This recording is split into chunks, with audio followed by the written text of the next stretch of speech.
আমি খুলনা থেকে এসেছি। এখানে এসে অনেক সুন্দর লাগছে আমার। এখানে পরিবেশটা অনেক সুন্দর। 39তম নামযজ্ঞ, 39 বছর যাবত এই নামযজ্ঞ হচ্ছে। এই বছর আমাদের নামযজ্ঞে কোন রকম বাইরের কোনো অনুদান পাইনি। বাইরের কোনো অনুদান আমাদের দেই নেই এবং আসেও না। আমাদের এই লুটিয়া সর্বজনীন রাধাবল্লভী মন্দির প্রাঙ্গণে সুস্থ সুন্দরভাবে আমাদের ধর্মীয় অনুষ্ঠান উদযাপন আজকে শেষ দিন সুষ্ঠুভাবে হচ্ছে। আজ পারস্পরিক সবার সহযোগিতা সাপেক্ষে আমাদের অনুষ্ঠান সুস্থভাবে সুন্দরভাবে হচ্ছে।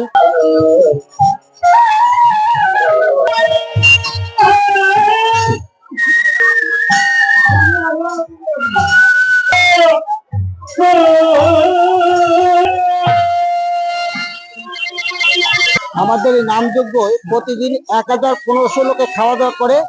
আজকে যে লোক হয়েছে, আজকে 6000 লোকের মতন খাবে আমার নামযজ্ঞ।